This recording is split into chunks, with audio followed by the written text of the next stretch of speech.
Good morning, everybody. Thank you very, very much for coming to our March edition of the Builder Forum series. We're focusing today on fenestration and step code.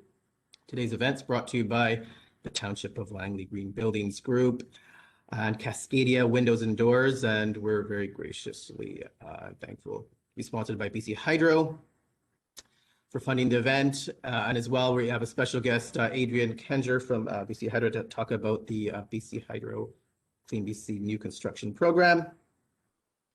And as well, for those who are collecting CPD credits, we have credits from AIBC, BC Housing, and brand new BOABC as well. So thanks, Sarah, for coordinating that. I'm going to, okay, let's get moving. Okay, so what's on the menu today? So I'll just start off a little bit with a little recap of where we were at last time and just highlight a little bit of some TOL or Township of Langley priorities. Adrian will then take over and go into detail about the Clean BC Better Homes new program, new construction program. We talked a little bit about that in January. A very, very valuable program. Right after that, Sarah is going to showcase our brand new Green Buildings webpage. It has a lot of great features and lots of great information, and she'll guide you through that. Right after Sarah, Jean will bring us to the compliance corner and let you all know what you need to do to ensure that you can get your permit processed with little to zero back and forth. Then we'll get to the main course of the day, and that's with Cascadia, talking about fenestration and step code. And I think this is really important. Last time we talked about ventilation and how that impacts Teddy. Focusing on fenestration today will also help you find some easy wins, again, how to meet those ever-escalating step code targets. And then after that, we'll say goodbye, and we'll see you again in May. So to highlight the bottom of the screen there, we're getting used to using Mentimeter for our polling and engagement piece. So please grab your cell phones if you don't have them already, put them on your desk or your lap, and you can follow the instructions there. Go to menti.com, and there's some numbers there, 8186-1095. We'll show you that number a little bit later, but it's best to prepare sooner than later, and we can do some interesting polling. And as noted, if you didn't catch it at the beginning, if you do want to ask questions and comment, there is a chat a function here, so please put your questions there. Okay, sorry, I'm just moving some things around here. Okay, so just a bit of a recap where we came from. So for those who joined us in January, our January Builder Forum series was focused on ventilation and step code. And what we learned was ventilation is one of the largest contributors to your TEDI score, or basically to how much heat you need to heat the building. What we learned was simply don't over-ventilate. That's a pretty common issue that we're seeing, and include heat recovery.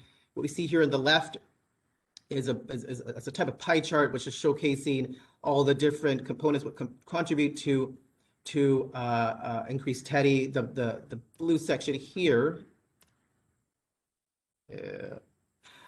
is representing ventilation, which is a very large chunk of it. So what we learned was don't overventilate. And from a real life example from our consultant, Susan, she noted that the design was calling for about 160 CFM, where in reality, the actual design was pumping out 680 CFM. So that's a pretty large gap in performance, and of course, resulting into an increased TEDI. Some interesting other strategies she noted: use heat recovery. She also highlighted some efficiencies of your HRVs that you can specify to help meet the steps that you need to meet in Part 9 and Part 3. And also she noted, and we won't go into this in detail, but centralized ventilation versus local ventilation in a MERB, they both have pros and cons, but if you zoom out, the real highlight here is just to recall that when we're looking at energy targets or meeting energy targets, you want to start that design process as early as possible. Get your modelers and get your energy professionals at the table from day one, and that will help you make those decisions, and you'll have a little bit more control over what's going to work for you. As noted, the Township of Langley has some pressing priorities. One of them, brand new, roughly in January, was the climate action strategy being adopted. And climate action strategy, amongst many, many, many actions, particularly buildings, we're focusing on reducing emissions all the way to zero as early as 2030 for new construction. And as well, I had noted that we will be going to consultation for adopting step code for non-residential applications, which focuses primarily on energy. So between these two strategies, together, the building community and us, we really need to focus on identifying easy wins to help us reduce our energy, or help us meet our step code targets, and as well as meeting emissions. So if you're wondering how we can do that, we do, of course, we have the Builder Force series, but if you're trying to recall some other opportunities to help you meet step code, we have a series of webinars we do keep on our webpage, and Sarah will guide you right through that. And we have a number of them going back, talking about envelope efficiency, air tightness, ventilation and step code, which is what we saw last time, windows and step code. This is where we are here today. Coming down the pipeline, likely in May, we are going to have a passive cooling webinar, and as well a webinar on realtor-specific training. I just want to highlight that real quick. Well, everybody here in the room understands why we need to have higher performance buildings and reduce GHG buildings, and what that means in terms of value. However, does the consumer fully understand what that is? So we're planning a webinar to link up with realtors and educate them and help them speak the language and help them shape the narrative to how to sell these buildings to the consumer. It's a bit of an update. So as noted, our next Builder Forum series is focused on passive cooling.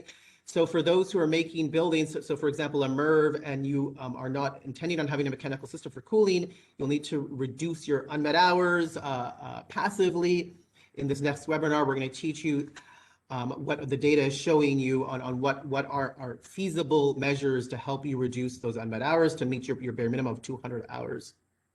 If you're having an actively cooled building with mechanical cooling, these same measures will again help you reduce demand in your system, all resulting in improved comfort for your residents.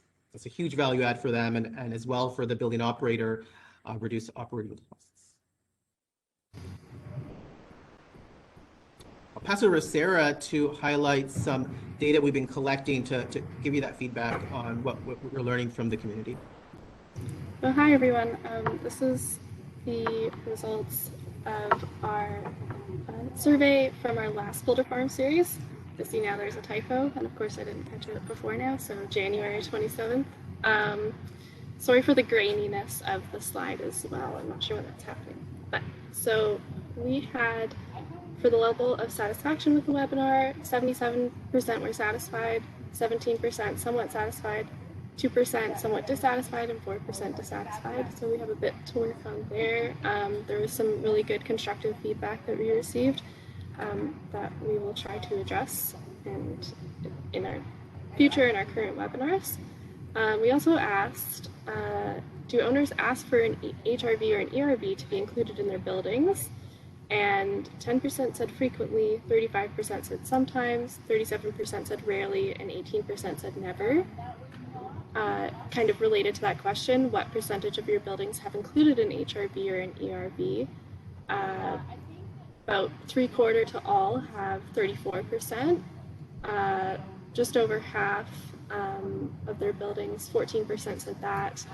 1/4 to a half, about 14% said that, and then 0 to 25%, 26% of people said that response. Some of the specific comments we received: ventilation takes up approximately 40% of TEDI, therefore if ventilation is designed properly, it will help a building meet step code. And someone had some constructive feedback, so they would like more information regarding single-family dwellings and achieving step code compliance. They thought that there was a lot of time spent on multifamily dwellings and corridor and common area discussions. You can find, there's more data from the survey. You can find that on tol.ca/gblearn, like green buildings, like that GB. And I think that. Can I jump in here, Sarah? I just want to Yeah. highlight one of this data points and just share and kind of discuss this with the group. The question in the middle top, this is what percentage of your buildings have included an HRV/ERV. When I'm looking at this data, it's telling me something very important.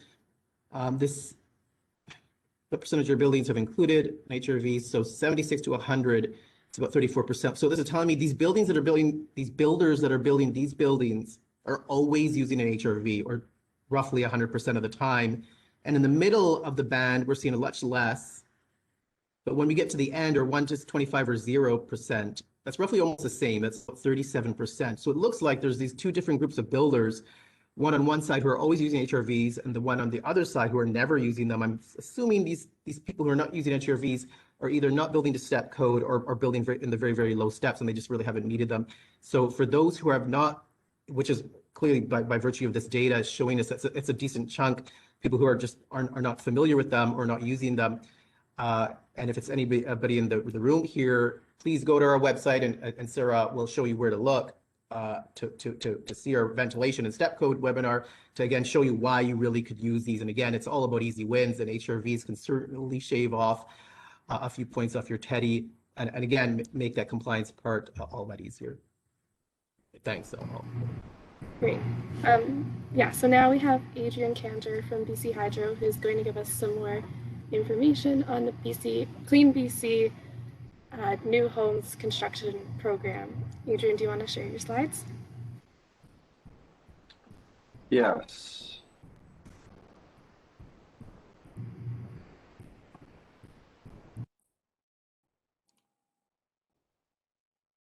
Just 1 second here. Can everybody see my slides here? It's a little bit glitchy on my end, but can you see the PowerPoint? Looks ready to go. Yeah, I can see it. Okay, great. Yes, hi everyone. Thanks, Sarah. I'm with BC Hydro. My name is Adrian Cantor, and I'm here to talk about the new Clean BC Better Homes New Construction Program. It offers rebates for Part 9 residential builders. I will give a program overview, and then I'll go through the eligibility criteria, the available rebates, how to apply, and I'll end with questions and answers. A bit of background, the Clean BC Better Homes New Construction Program, it provides financial incentives for the construction of new high-performance residential homes, and it will advance the Clean BC objectives and help achieve the building sector's 2030 emissions reduction target by supporting energy step code adoption and incentivizing builders to use electric, space, and water heating systems. This program is developed by the province of BC, and it is administered by BC Hydro. So the program goals, the main goal is to reduce GHG emissions in the residential sector. This is done by encouraging electric, space heating, and water heating systems, encouraging high-performance building envelopes, and increasing the number of 100% electric homes with no fossil fuel hookups. This also will prepare the market for higher performance requirements in BC building codes, leading to 2032 when all new buildings will be required to be net zero energy ready. And this is also to communicate the Go Electric for Homes message. So diving right into the rebates that are available, the applicant has two options. They would pick one or the other. First option is the energy step code pathway. If the builder builds a new home that meets the minimum of BC energy step code level, steps 3, 4, or 5, and must use electric, space, and water heating systems. Alternatively, they can use the heat pump pathway. They could build a new home that uses electric heat pumps, air source heat pumps for space heating and or water heating, regardless of the energy step code. So if you're going step 1, you can do the heat pump pathway and gain rebates through there. The municipality has their own minimum step code, so those would have to be adhered to in each municipality as well, though. The add-on rebates are available for either pathway, and they include the all-electric bonus.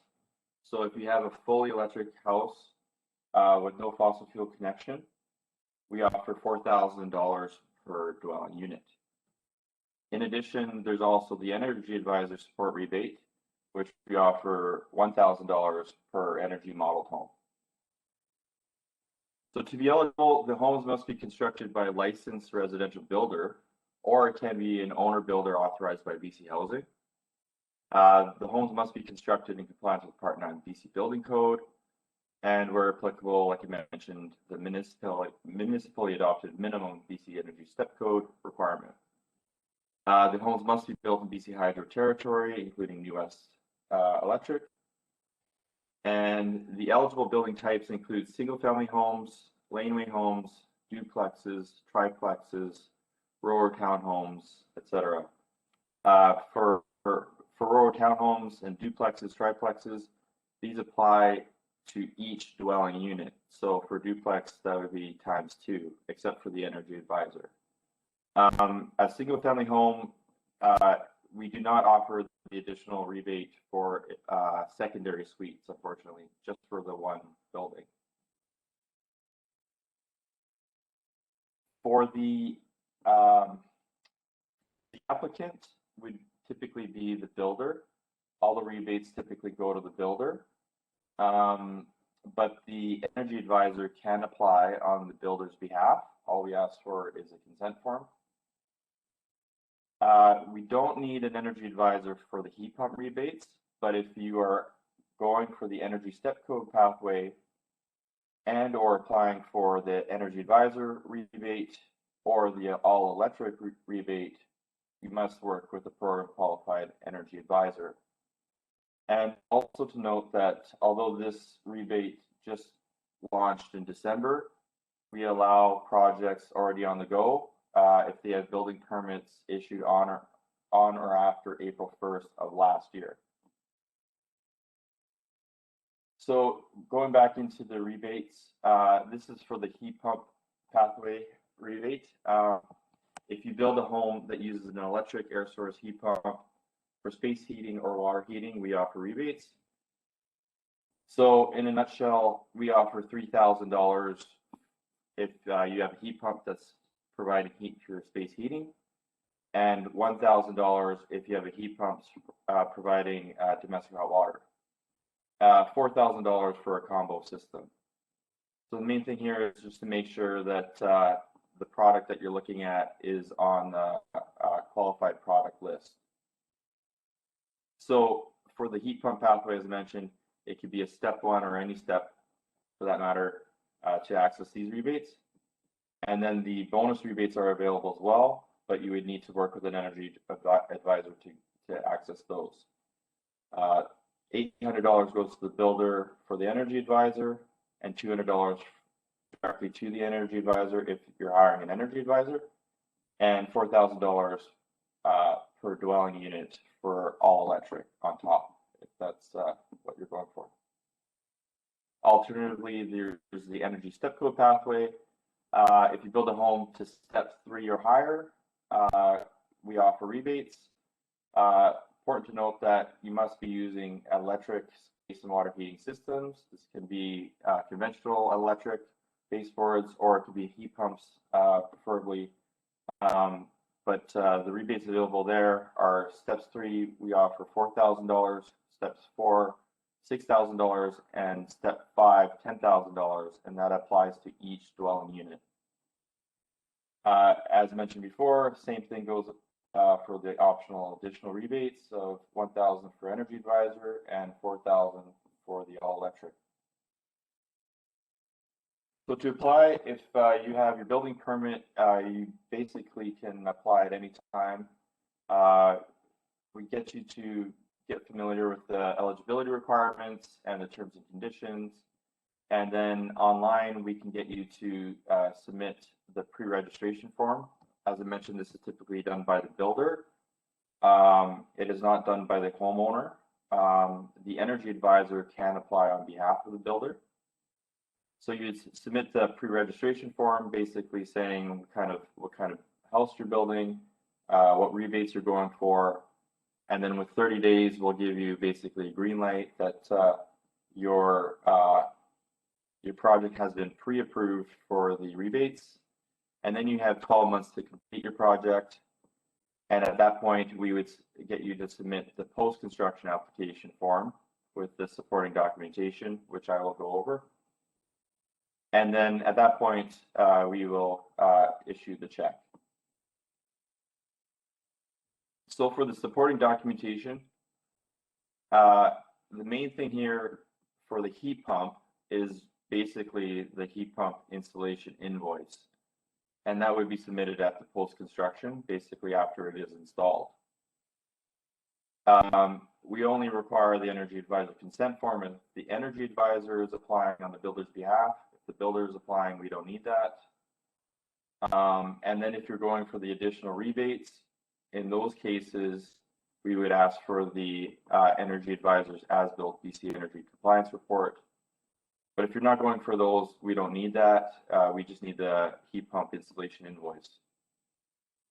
For the energy step code pathway, same sort of thing.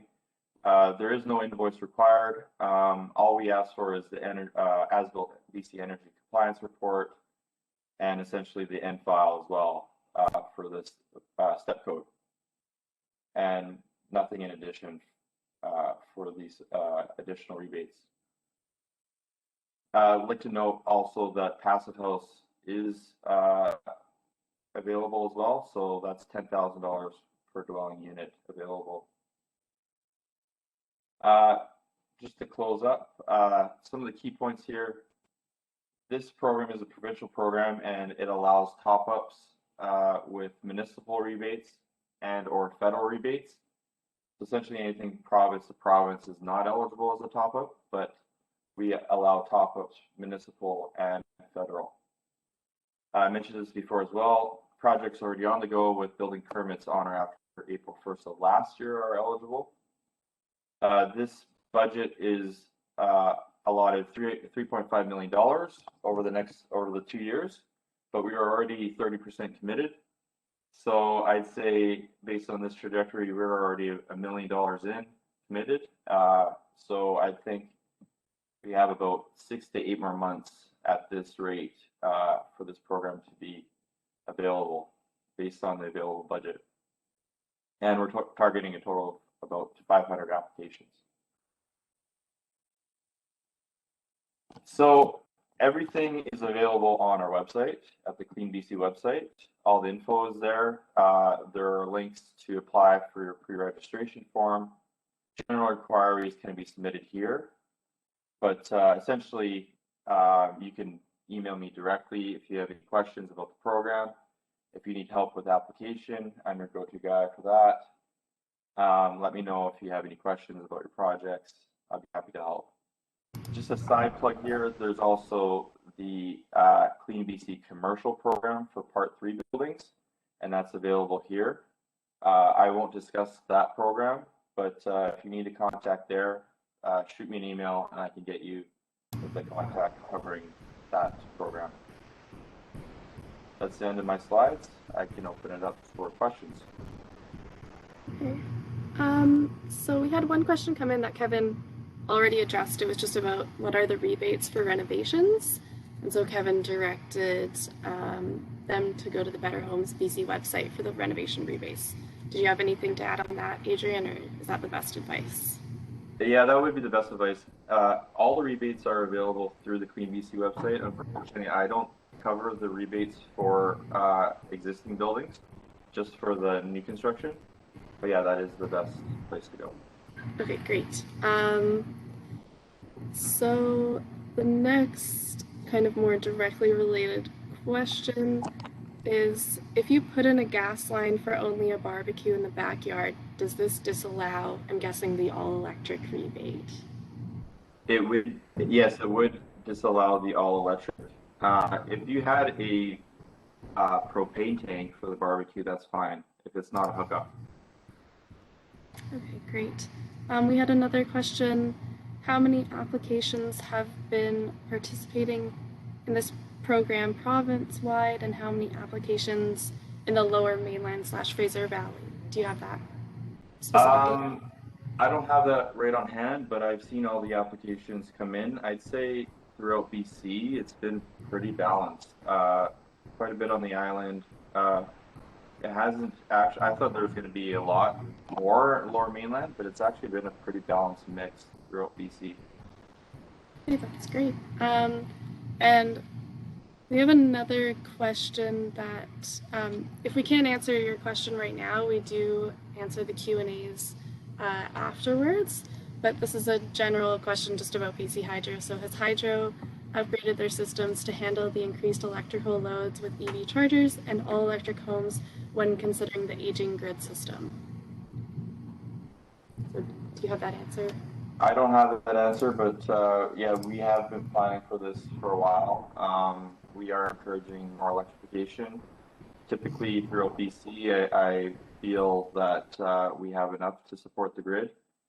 Substations might be a different question for someone else, but yeah, I think it's pretty safe for the near future. Okay, great. Yeah, we'll look into that as when we send out the Q&As after the webinar. That's it for all the questions that I see. Did anyone else happen to get sometimes other co-hosts get questions sent to them privately, so just want to make sure that no one else got any questions. Okay, great. Thanks, Adrian, that was really helpful. It's really nice to see that so many people are applying for this one.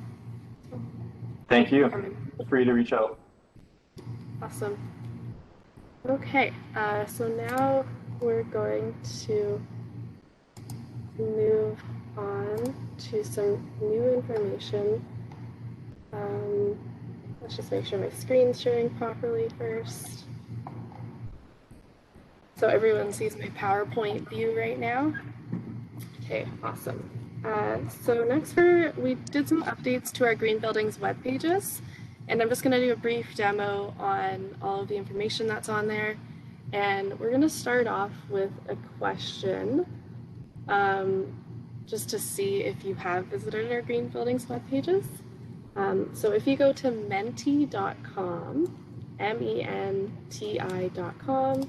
and use the code 81861095, that will enter you into the poll, and I will just open that poll right now.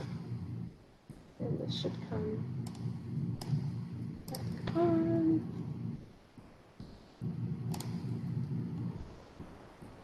There we go. So, have you ever visited our Township of Langley Green Buildings web pages?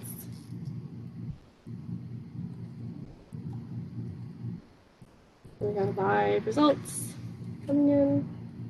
Looks like yes is winning, so that's nice. But I'm sure no might catch up a little bit. It's good to see the mix. I have like 37 people so far. Yes is still winning. So we have 205 participants today, so I'd like to see a few more. I know that sometimes it takes a while to open up the app for the first time, so I'll wait a little bit, or open up the web page.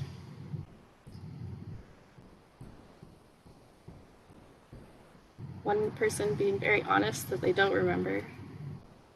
I understand that. Oh, no is pulled ahead. Okay, well, I am going to close this poll in 3. See if the yeses get any more. No, the no's are pulling ahead. Okay, I'm going to close the poll. And now I will show you our Green Buildings web pages for all those no's out there, and for those yeses that haven't visited recently. So do you see my Google page? Awesome. So the easiest way to get to our Green Buildings web pages is to go to ul.ca/greenbuildings, or green building. You don't need the S on it. And so this will take you to our main web page. it has some general information about green buildings in the township. You can see that 30% of our GHG emissions comes from buildings. And you'll notice on our new web pages we have these drop-down menus. So when you click on them, you can see more information about what the specific topic is. We also have the township's own web app called GeoSource. And so this video right here, let's see if it plays. So it shows how to use GeoSource and how you can find buildings that have built step code in the township. So we can zoom along here. You can zoom in and it's color coded by what step people have built to. So that's a good resource. It's updated about every weekly. Yeah, so the next page I'll go to, this is kind of our main pathway for visitors. I'm a homeowner or a renter potentially, or I am a builder or building a house. So let's click on the I am a homeowner one first. So this contains information that's more geared towards homeowners. So mainly for now, we just have rebate information. So we have our Township of Langley Green Building Rebate Program, the Clean BC rebates, as well as additional rebates that are available. The next page I'm going to go to, and then the short URL for the homeowners page, you don't have to memorize this, but just in case it sticks in your brain, it's tol.ca/green homeowners. The next page we're going to go to is selling green. So this is information for those that are looking to buy or sell their home, as well as for real estate agents. So these drop-down menus can see some more information on buying green, selling green, as well as information for real estate agents, and we will be looking to update, especially the real estate agents one with more information, hopefully in the next few months. And then the short URLs for this page are tol.ca/buygreen or tol.ca/sellgreen. The next page I'd like to go to is our building energy benchmarking page. So the short URL excuse me, for this page is tol.ca/BBBC. That's Building Benchmarking BC, just BBBC. And you can see how to sign up for this program, which is for large buildings to track and display their building energy use, and they use Energy Star Portfolio Manager in case you are a building owner. Now the next page I'd like to go over is quite applicable for today's webinar, which is our resources and education page. So this short URL you might want to remember, it's called tol.ca/gblearn. So pretty easy, shows upcoming educational opportunities. You can see today's, so that will be updated to be taken off soon. And then past educational events. So we had our BC Energy Step Code demonstration home. That was a project that we had mainly in 2019. So we have different educational videos and presentation slides from that event, for those events. And then we have our Builder Forum series presentations and videos. So you can see our last Builder Forum series is up here. You can check out the video, slides, Q&A summary, post-event feedback summary, and Mentimeter polling results. And we have our last few events up here. And then other educational resources. There was recently an energy advisor webinar that we sent an email out to our Green Buildings email list. And so I put that slide deck on there as well. And finally, the main event is our Green Buildings for Builders page. So this, if you're a builder, this would be one of the pages you use the most. The short URL for this page is tol.ca/buildgreen. And it shows our step code schedule. So we're in 2021. So in our greenhouse gas development permit areas, we're at step 3. Elsewhere in the township, we're in step 2, and that's for building permits applied in 2021. We also have our UBC Scholar Report, which gives us recommendations for implementing the BC Energy Step Code for Part 3 non-residential buildings in the township. which we are using in our adoption as we were planning for it. And then we also have different drop-down sections. Start from the bottom here because Ajeen is going to take over soon after I finish with the top two, which are the most important. So we have green building certifications, so just some different information on potential green building certifications. Rebates and incentives external. So this is mainly the Clean BC rebates. So we have what Adrian just went over, the new home construction rebates, as well as renovation rebates, SEBX's near zero emissions building program. You also have our Township of Langley Green Buildings Rebate Program, which we've been having some more update on the past couple weeks. So make sure if you have an energy evaluation, a mid-construction blower door test, building to step 4 or step 5, or doing an energy efficient renovation, we have rebates for you. And then we also have information on our GHG DPAs, as well as this handy map where you can see, zoom in on and see if your project is in a GHG DPA. Make sure to also check out the specific neighborhood plan as well. And then we have the BC Energy Step Code in the township, more information, as well as the targets that we're currently at. So it shows steps 2 and 3. And then we have our building permit application documents that Ajeen will go over with you in a second. But right before Ajeen takes over, after that big dump of information, I am going to go to our next Mentimeter poll. So I will present the next one. So if you go back to menti.com and use the code 8186109510. This is a question, you may not have an answer for this, but if after that little run through of our Green Buildings web pages, is there any other information that you would like to see on those web pages?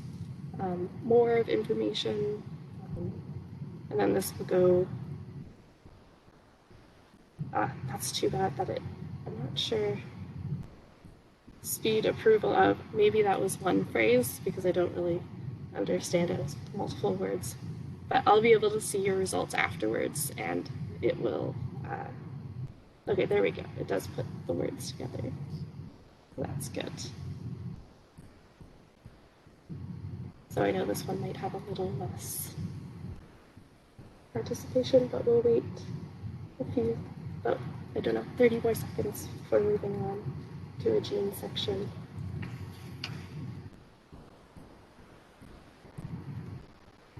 We have stats on how many homes. That's a good, I have been collecting statistics, so that would be an interesting section. Increased cost estimates, energy modeling, make the rebates more clear. List of energy advisors. Oh, good place for a list of energy advisors is Better Homes BC.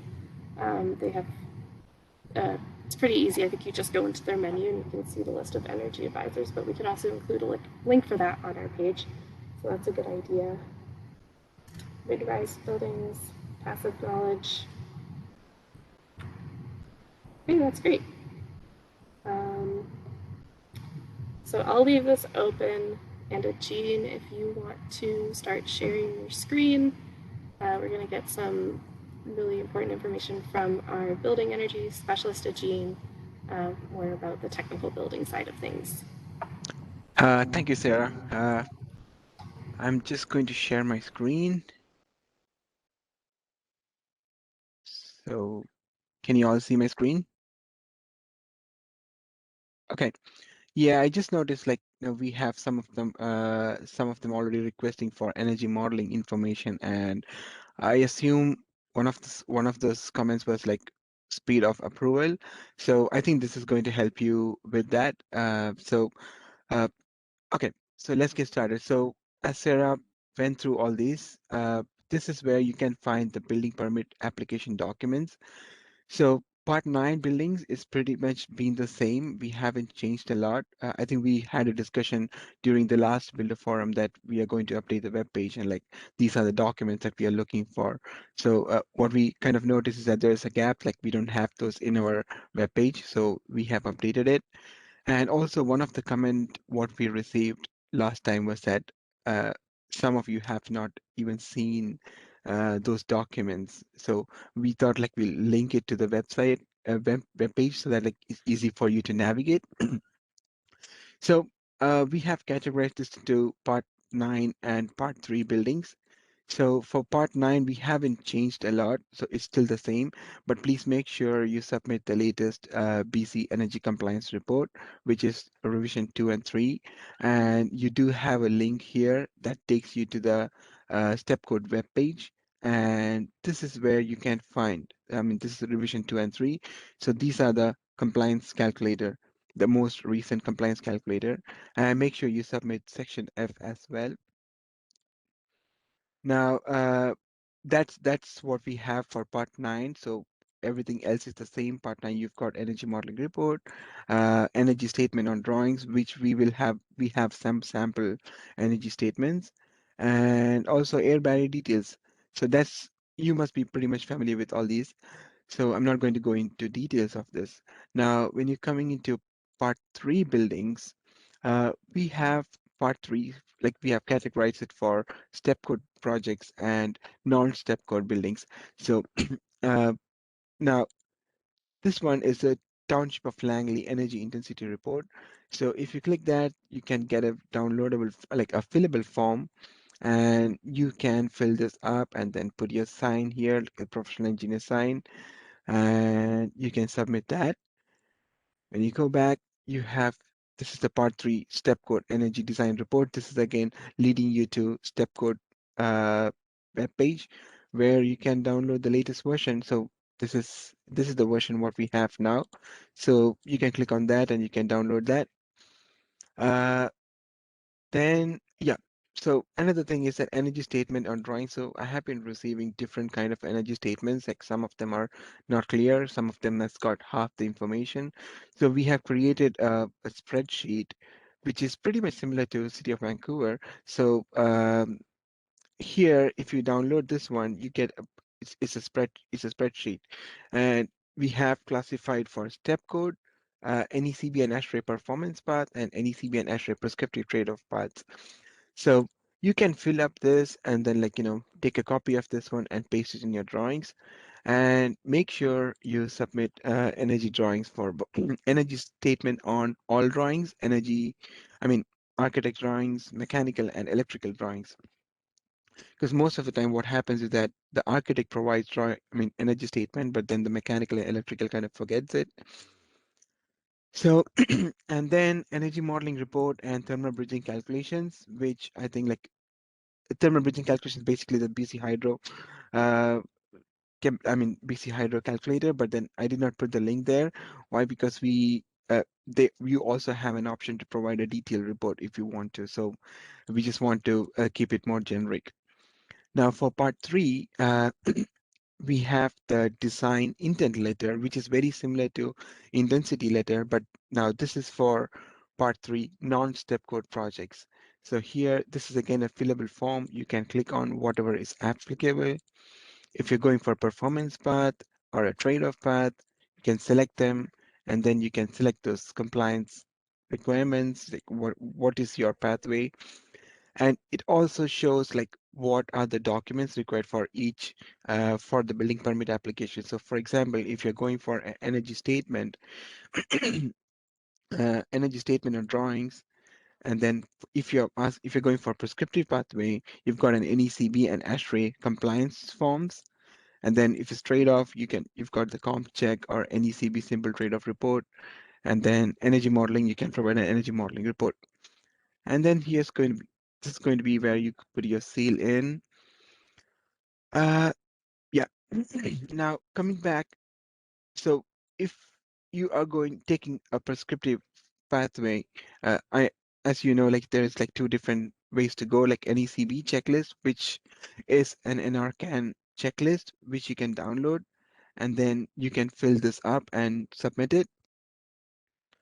So here, yeah, this is like the general information, and then you have, this is an NRCan, it's an NRCan spreadsheet. So I think most of you might be familiar with this. Okay, and then, sorry. ASHRAE compliance form, we have a very detailed ASHRAE compliance form for all the, for building envelope, HVAC lighting, and water heating. So if you're using ASHRAE 2016 compliance, like prescriptive compliance path, you can use this one. So it's again a fillable form. I hope this should be easier for you to go through. There is some spreadsheet that, I mean, there's some information that shows how to fill up this information. That's kind of instruction page. You can go through that too. And then, sorry. Yeah, and then the trade-off report, which is typically a ComCheck report and energy modeling report. So we have made it clear for everybody that, you know, this is the building permit application documents. So go to our webpage, have a look at it. If you have any questions, you can get back to greenbuildings@tol.ca, or you can even call this number. Now, I also have some updates for our energy advisors. So based on my reviews happening recently, so one of the biggest problem what we had is like HOT 2000 is giving out a different, I mean, not a correct GHG emission. We have already got in touch with NRCan, and we're still waiting for their feedback on this. But at the meantime, like whatever, like if you're an EA and if you're submitting for a building permit application, make sure your GHGIs are correct in the BC energy compliance form. So, and I mean, luckily, like, you know, you have, if you're following Energuide rating system, the Energuide homeowner information sheet is having the right value. I'm giving you an example here. So as you see on your right side, it shows like 2.2 tons of CO2 per year. This is as per the homeowner information sheet. But now, if you, okay, if you see, this is the HOT 2000 report that shows it's the same project. So it's the same project, but having two different numbers. And this is like extremely high, which doesn't make any sense, because if you look at that GHGI, this is 8 for 2.2, or like 2,200 kilograms of CO2. But if it is 10,000, it's going to be like some 40, 40 kilogram per meter squared. That's a lot. So make sure you do it right. So as you see, like make sure these two are right at least. And we do understand if it is wrong in HOT 2000 report, we do understand that, and we still accept it. Now, a few more points for the EAs. So there has been, like, you know, since it's been a busy time, there have been a lot of submissions that's coming up, and then I noticed that there's a lot, pretty big difference in the model floor area between the architectural drawings and the, I mean, and the, the BC compliance form. So what's happening here is that typically this happens, I mean, it's something in the range of 10, but it also varies between, like based on the wall thickness and the density, or like the number of units within one building. So we're not like super strict on it, because BC 2018 does not specify a limit for Part 9.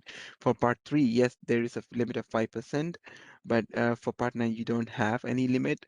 But we need to make sure that you include all the area. Like, so I have an example here. So this is like two projects. So one of the project, like, you know, the submission was like, as per architectural drawings, that it was a townhouse complex, and then you had like 5 units or something. The area was like 520 square meters, but then the compliance report showed like 415, and the difference was like 20% variation. And I spoke to the energy advisor. He said his takeoff was right, and he sent me those documents. It was like, okay, it's clear, because it was just the thickness and the density that caused that issue of 20% difference. Other one, like project 2, it showed like, as per architectural drawings, it was like 643, and like the variation was like 23%, which was pretty high. So I got in touch with the energy advisor and found out that like the rec area in the garage room was in the garage was not included. So which was actually an error. So you've got two examples. One is it was right and the other one is wrong. So so just make sure you cross check it. So this is kind of a checklist for the EAs, like, make sure you include all the conditioned floor area and verify the architectural drawings. Um, and also clarify if there is a major variation between the model floor area and the drawings are noted. So you can just specify that in the compliance form that if you have a space to note it. Um, Also, like, confirm the area takeoffs are right. So we just want to know, like, if you have included all the areas. So that's the only concern what we have. Now, one last slide. This is for the energy modelers. Some points to note. So partial air conditioning for residential suites. So this is very specific for passively cooled buildings. So if you are having a partial air conditioning for residential suites, that's not actually cooling. So I mean that's not actually passively cooled. So it's actively cooled. And so because, like, reason why I'm telling is that we had a project where they have a small window air conditioner in the living room, but they show compliance to passively cooled buildings with uh, with that air conditioners.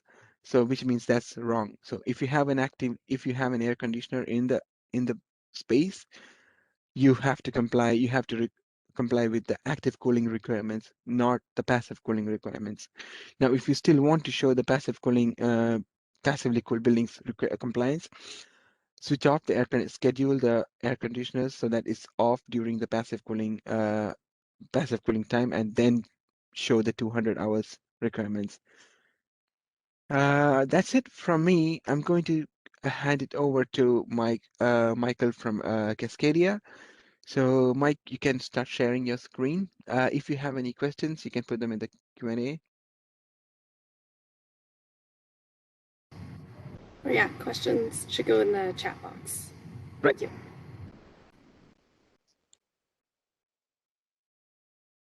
All right, thank you very much. And we're going to pause for just a second to permit those questions to come in if anybody has them. Thank you to all the presenters so far.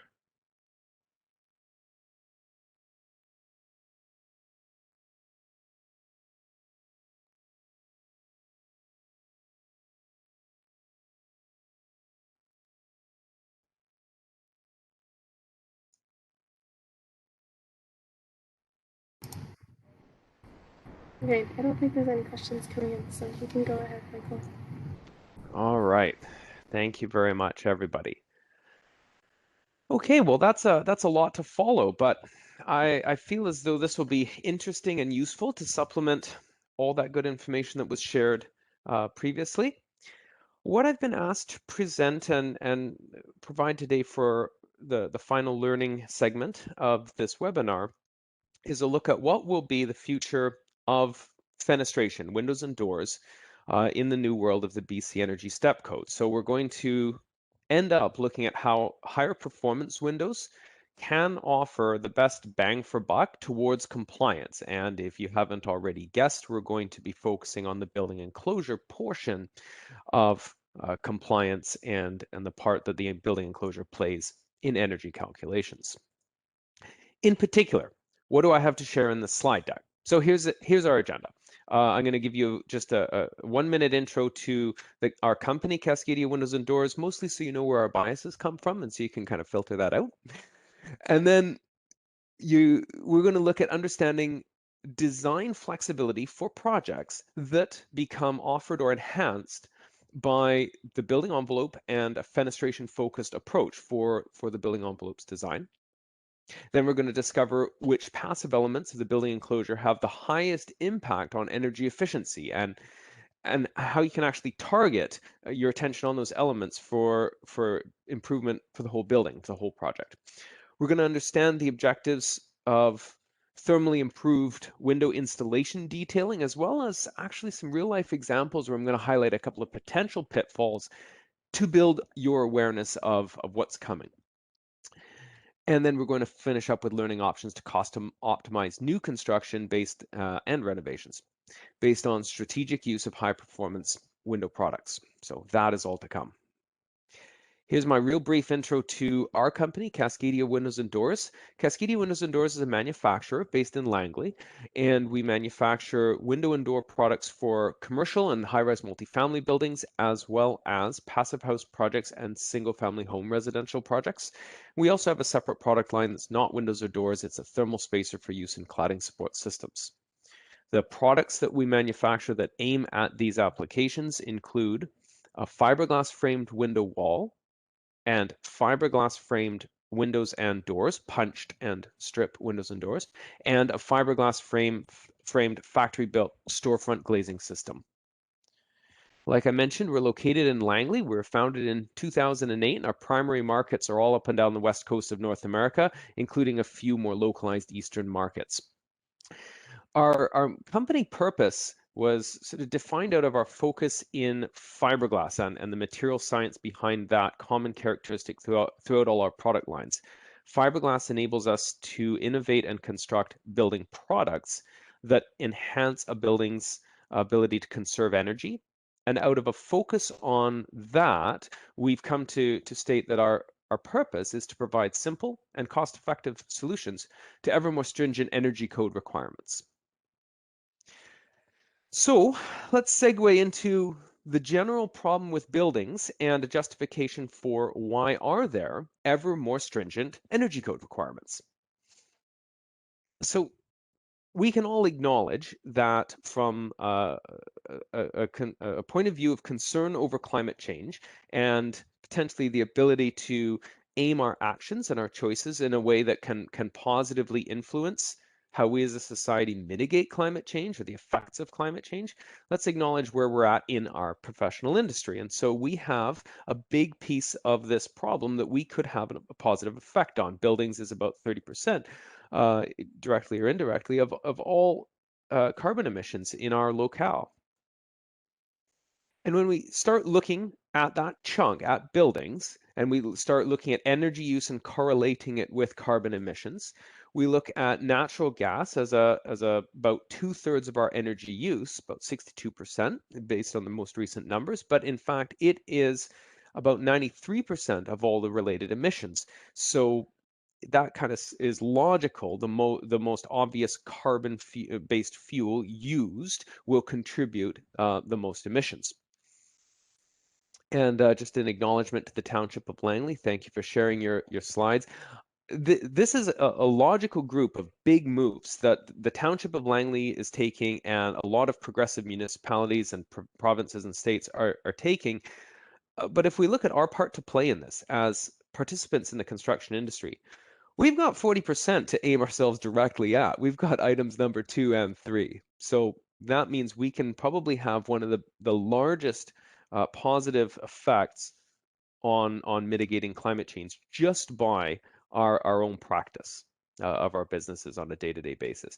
So before I get into the numbers that I want to present, I'd like to do another poll. And Sarah, I would ask you to take control of the screen or to share a similar slide from your end, because we're going to do an audience poll here. And while you're setting that up, I'm going to explain what that poll is going to be.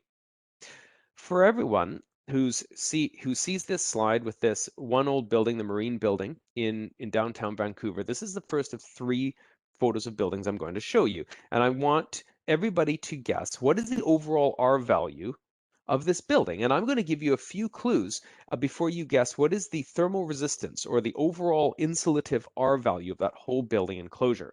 Okay, so here come the clues. This is the Marine Building from about the 1930s, and it has a brick veneer over top of a steel framed wall in which there is some insulation in that steel framed wall cavity. The window portion of the facade, there's punched windows, they're not a lot of area. They're neither original nor brand new. They're somewhere in between. And finally, the roof areas you can see also have some insulation in them. Okay, so take those clues together, please, and go ahead, Sarah, with the poll. And the poll is different R value ranges that you might guess is the entire building's effective R value. So please just fire in your guess there.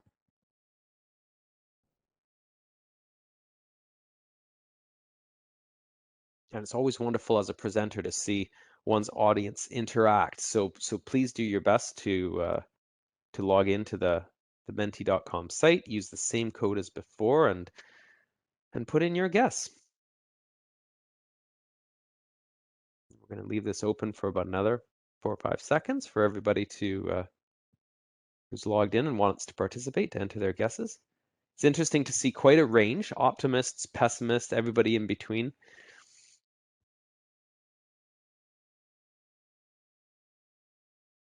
All right, Sarah. So at your discretion, we can move on to the second and then the third buildings before we give an answer for everybody or for all 3 of the buildings. So thank you everyone for participating. We're going to give some clues on building number 2. Building number 2 is about a 13 or 14 story multifamily residential building located again in Vancouver. It is from the 1980s, so about 35 years old, and it has a mass concrete structure that is exposed on 50% of the building exterior. Inboard of those mass concrete walls, there is a steel framed wall, and within that steel framed wall cavity, there is R13 fiberglass insulation within the studs. The other 50% of the building exterior is aluminum framed windows. They are double glazed, not thermally broken aluminum framed windows. Okay, let's combine those 2 sets of clues about windows and walls and go ahead with your guess number 2. What is the overall R value of building number 2? And a little bit different distribution on this one, which is fine.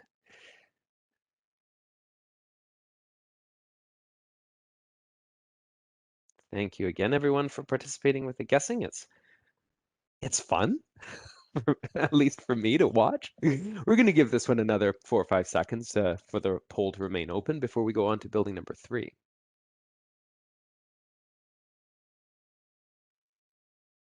All right. So, Sarah, let's see building number 3.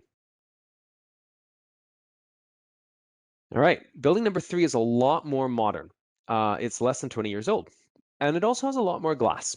So this building is clad almost entirely with a fenestration system. It is a window wall system that features a thermally broken aluminum window frame and a double glazing units throughout. The opaque portions of the exterior, for example, in front of the slab edges, has some insulation, not a ton, but some. And the slab edges themselves are only fully exposed on those small vertical balcony stacks that you can see a couple of. Okay, same question now for building number 3. What's the overall R value of this?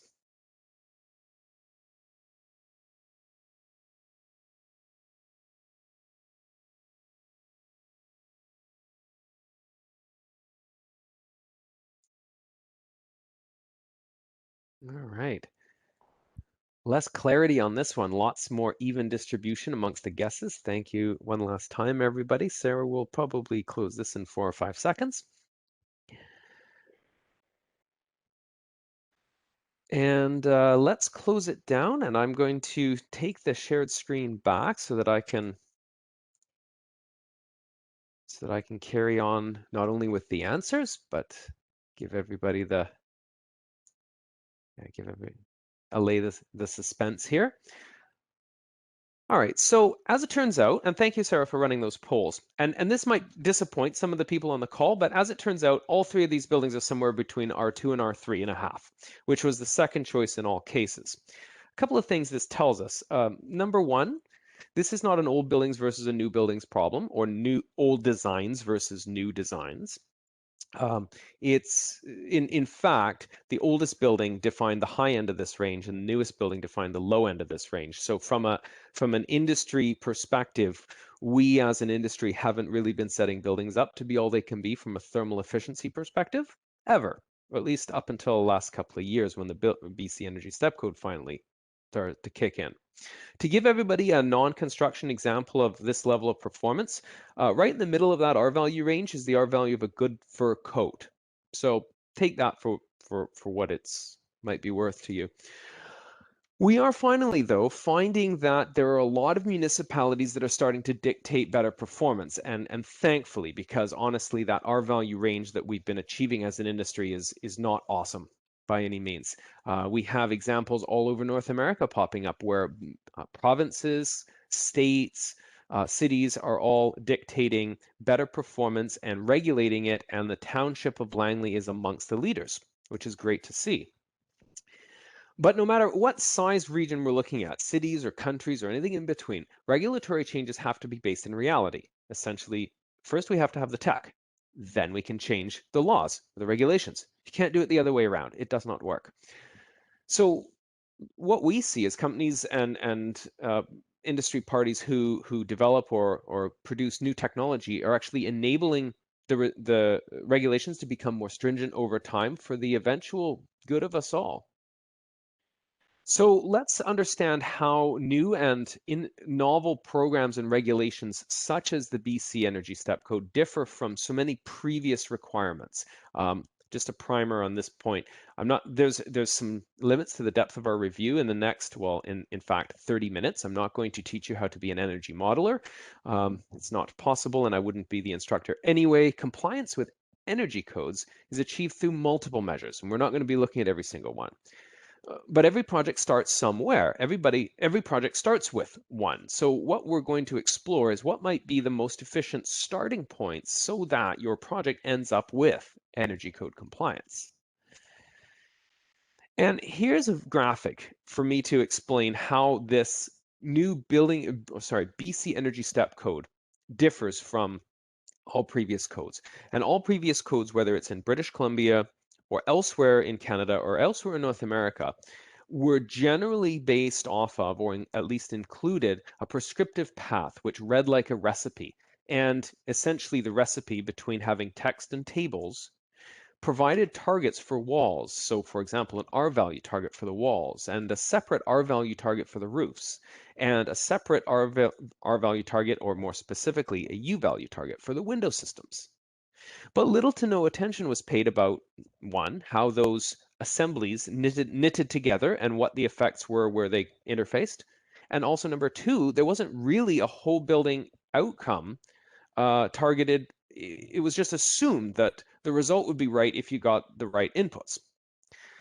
Completely differently, the BC Energy Step Code provides one energy use limit. And I think most people on the call understand this now, but the way I describe it to people who don't really get it yet is, imagine you had a bucket of energy, and the size of the bucket is based on the square footage or the square meter area of your floor area, and it has to last a year. So you have one bucket of energy for a year and you can spend it any way you want. So then what? Well, then if we think, if you lose as little of that energy out of your bucket as possible by unnecessary losses out of the building enclosure, then you have the most energy left over for all the other things, to make compliance easy, to make all the other systems and uses in the building fun, and include some design flexibility along with that. Now, there's a couple of things of value I want to point out here. The fact that the BC Energy Step Code has future targets, so that they have steps, is vitally important. And this is an opportunity that is not only really important, it's one that's often missed or overlooked when people first understand and start to act based on their knowledge of the step code. Skipping steps, whether you're a builder or a developer or an architect or a manufacturer, gives you opportunities to save money, because to be clear, we're going to be building to net zero ready construction in less than 12 years. And in some more progressive municipalities that very much might include the Township of Langley, let's emphasize the less than 12 years. We're going to be building net zero ready construction. So we might as well get used to the necessary technology and methods before it's the legal minimum. And this skip steps acknowledges that if you have to spend time and attention and money to either retool a factory, retrain a workforce, or redevelop details and specs, depending on what is your role in the construction industry, if you can do that once for step 2 or 3 and once more for step 5, for example, or the top step, that gets you temporarily ahead of the game, so you have a competitive advantage, but it also decreases the frequency of that investment of time, effort, and money, because it's only happening once or twice as opposed to for every step as we go. So I encourage everybody to skip steps as they start looking at what implementing the step code compliance looks like in reality for your business.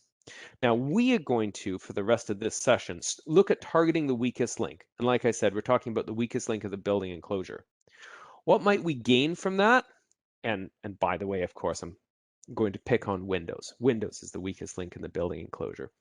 Well, if we can do better here, we are going to gain flexibility because of the energy step code only requiring a result, not prescribing certain targets that make up our buildings. But with that flexibility for design comes responsibility that as a whole, the building just has to work. Still, if we start with getting the building enclosure performing well, everything else is so much easier after that. And by the word easier in that sentence, I mean less costly and preserving more design options.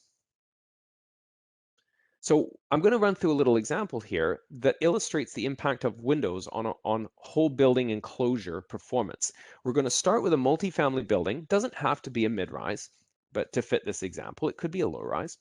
And we're going to start with roughly 1 window area for every 2 wall area, because as we know, if windows are in fact the weak point of the building enclosure, then we can't overdo it on window area, even though we might be building in a location with a beautiful view and want to overdo it a little bit.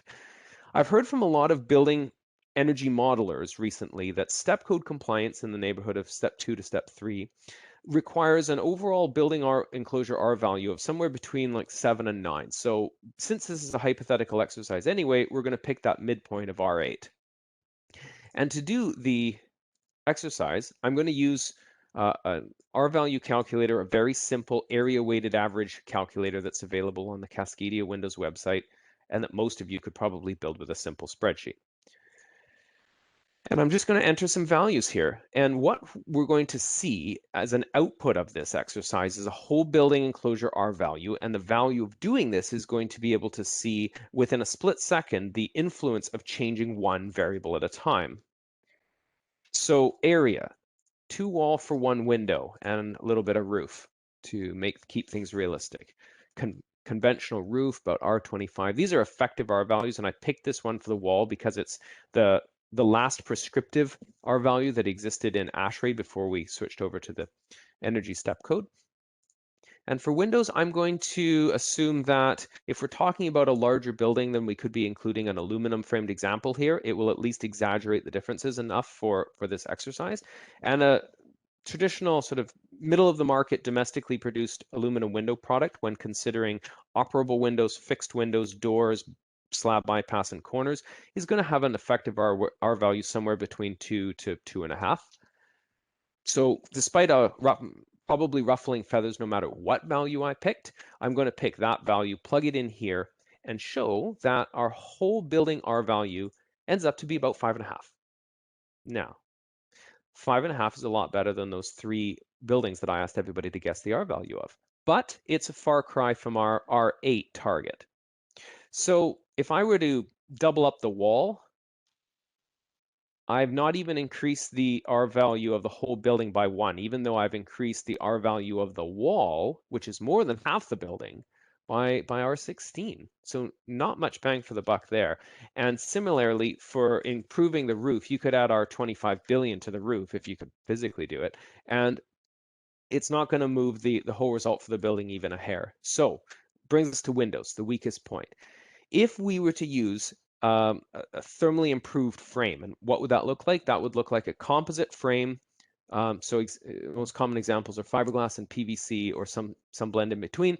There's some more advanced thermally broken aluminum technology and composite windows that involve wood as well.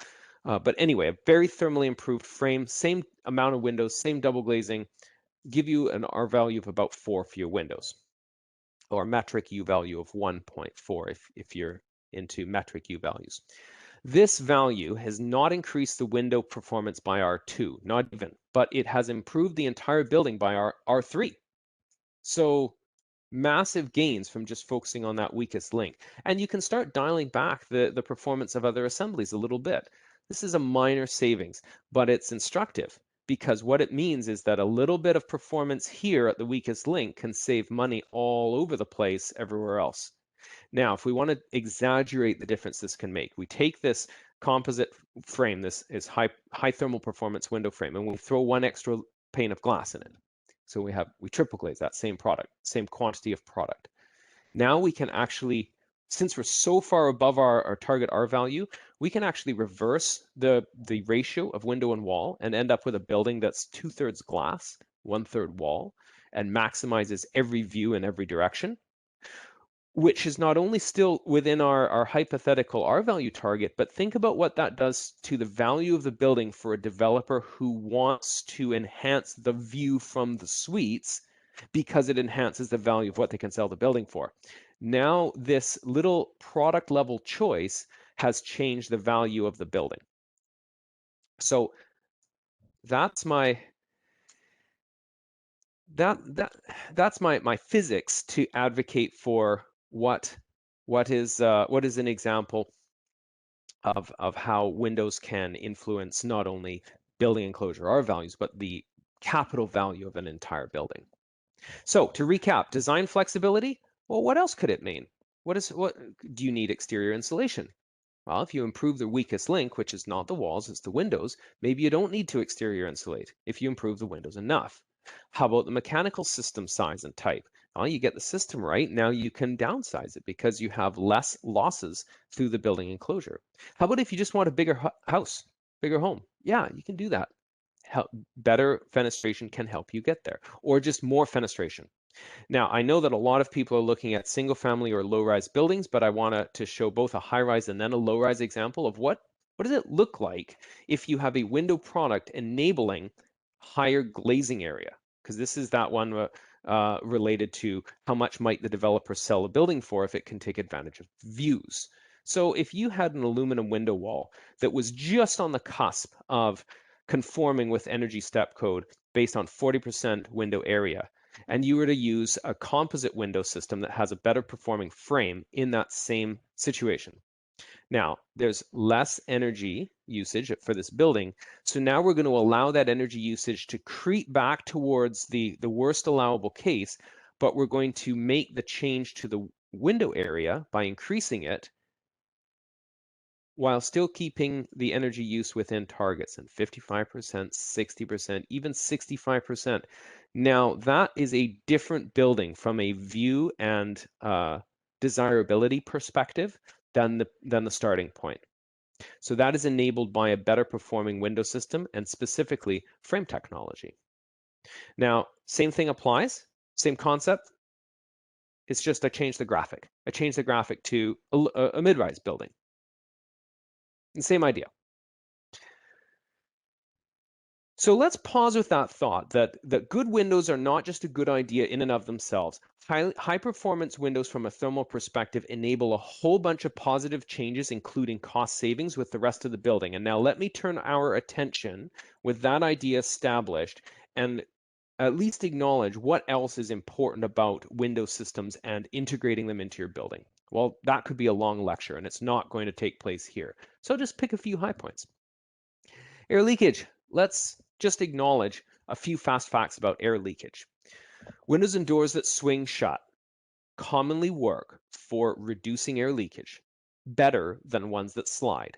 Not in all cases, but definitely as a vast majority. And that is because a gasket that will compress when a window or door swings shut is going to be a better seal than a gasket that slides. So you just think of the hatch on a boat, right? That gasket squeezes and it's awesome from a waterproofing standpoint and an air leakage standpoint. So too will a window or door be more air and watertight if it swings shut.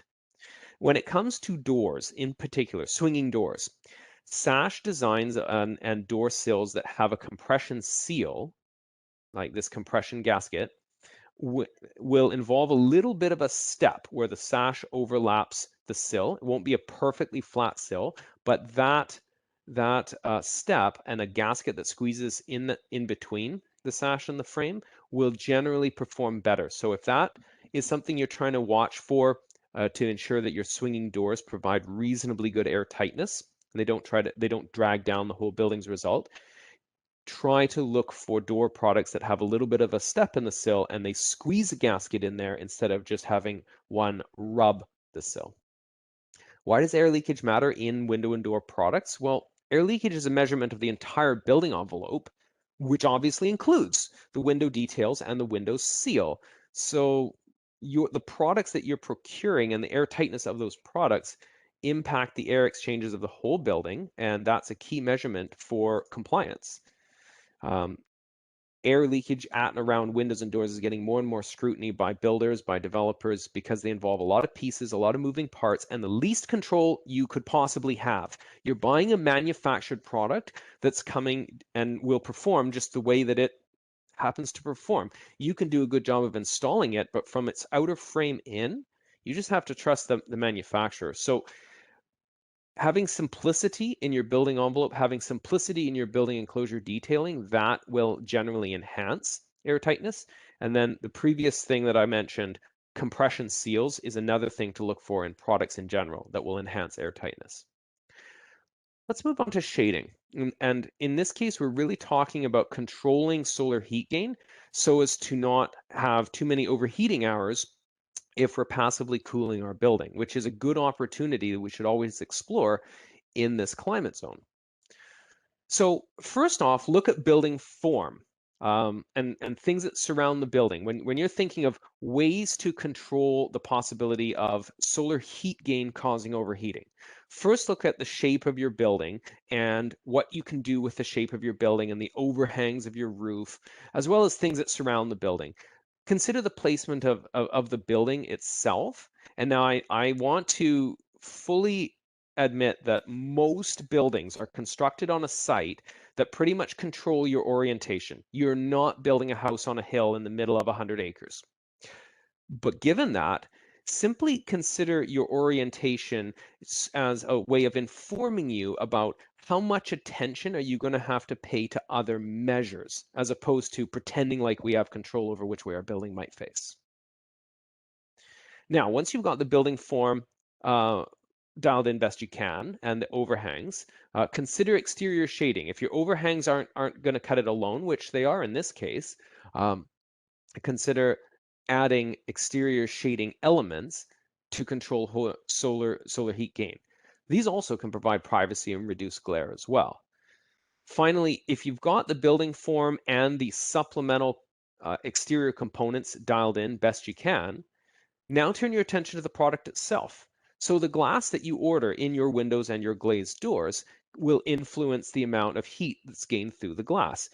In general, almost all window manufacturers and door manufacturers offer glass options that either admit the highest amount of solar heat gain possible or reject and reflect the majority of solar heat gain.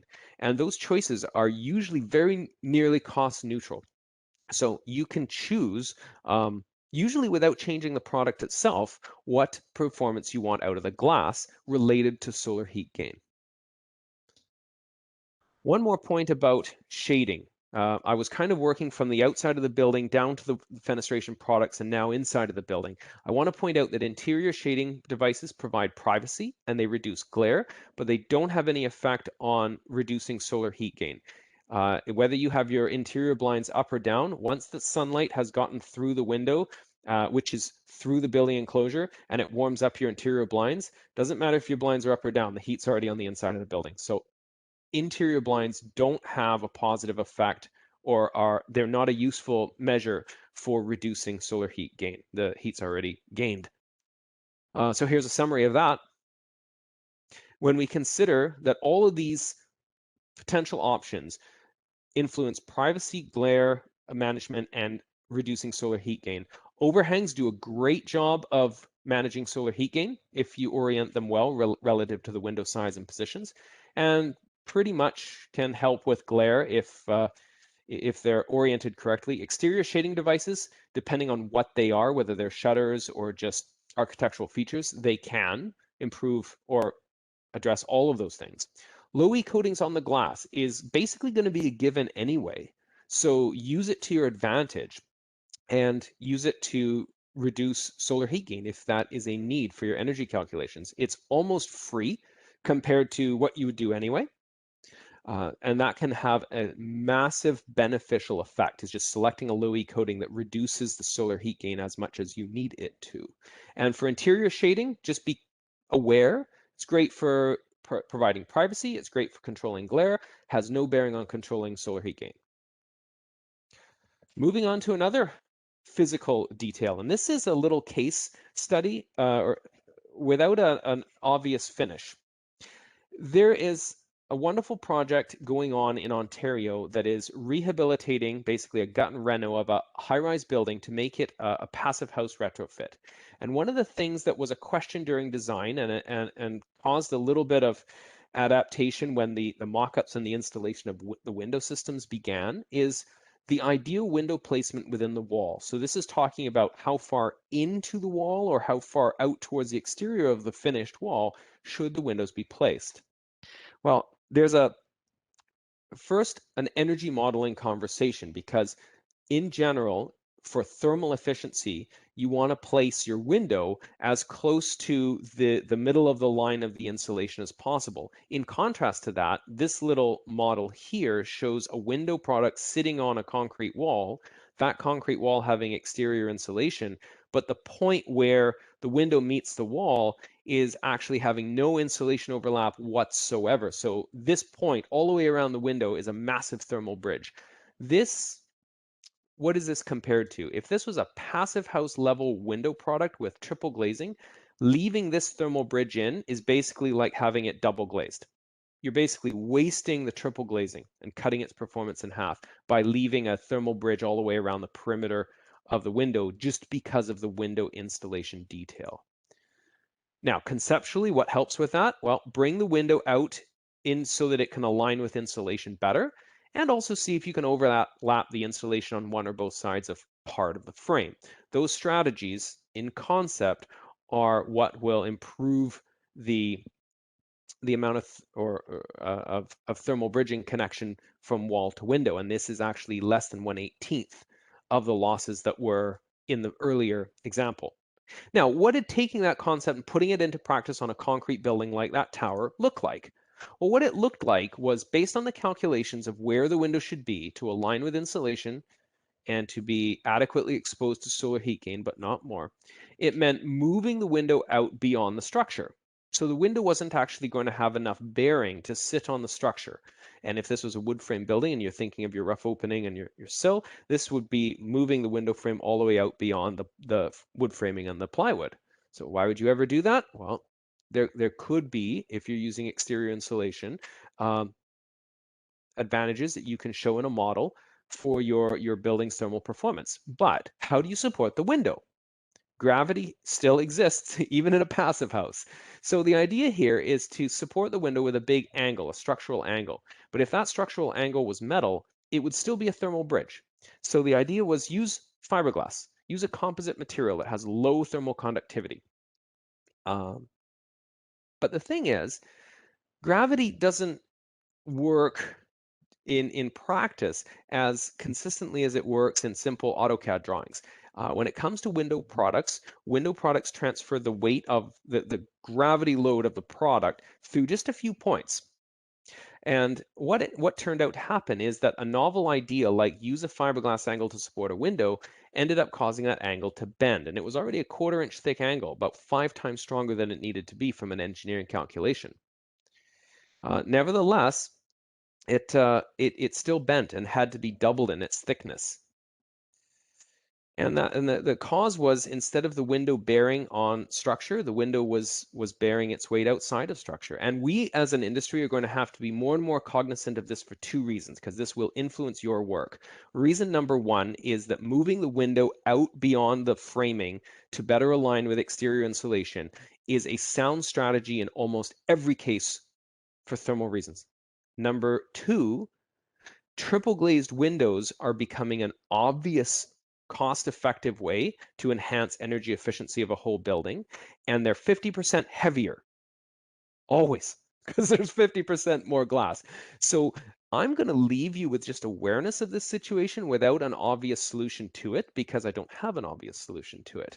The solution in the case of this project was to double up the thickness of this angle.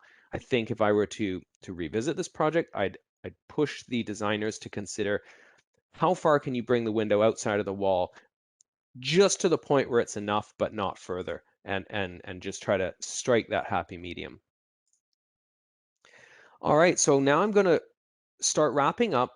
In a couple of steps, I want to acknowledge different window frame technologies, and then we're going to focus on differences of just a couple. So the 4 common window frame products in terms of frame materials that exist in our market and most markets include wood framed windows and vinyl or UPVC framed windows, fiberglass framed windows, and thermally broken aluminum windows. And to be clear, all of those 4 window technologies can reach high performance for that window frame based on clever product design. Some of the time there's going to have to be a combination of materials used throughout. And it's not to say that every market has high performance versions of every frame type. That's not true, but all can be. So there's no one of those 4 that's excluded from being a high performance product. But how about the applications they're typically used in? Well, most wood windows are used in low-rise residential applications and custom homes. Vinyl and UPVC windows are used in both single-family homes, but also multifamily projects. Fiberglass windows are used in those same single-family homes and multifamily projects, as well as commercial institutional projects like schools and hospitals and high-rise multifamily buildings. And aluminum products, less common in single-family or low-rise residential projects, much more common in multifamily, commercial, and high-rise projects. So we're going to focus on the type of buildings that need the most help, which are high-rise and commercial buildings, because honestly, from a wood frame building perspective, that's used to has a market that's used to constructing wood frame buildings based on prescriptive requirements, they're further ahead. So for a quick look at buildings that need the most help, concrete and steel frame buildings, the 2 most common window types that serve those building types are fiberglass windows and aluminum windows. And if we look at the history of what those building types had for window options before recently, we had a metal framed window back 50 years ago with a piece of glass, and about the only thing it did well was let us look out of it. And it was about an R.7. And 10 years later, somebody figured out if we have 2 pieces of glass and a dead airspace in between, we get a performance boost of about 57%. This wasn't regulated by code or required. It was just a technology enhancement, and it came with a cost premium. And give or take, that cost premium tracked pretty much along with a performance boost. Let's say, for the sake of argument, about 57% cost increase as well, cost premium. And 10 years later, we enhanced the frames as an industry. Thermally broken frames became readily available and mainstream. About a 36% performance enhancement and similar cost premium. Then 10 years later, it became common to have argon between the panes of glass. And again, a 20% performance boost and relatively similar cost premium. And then 10 years ago or so, it became common and readily available to use a high performance low E coating on that pane of glass, and that further boosted the whole product's performance again by over 20% and carried a cost premium similarly.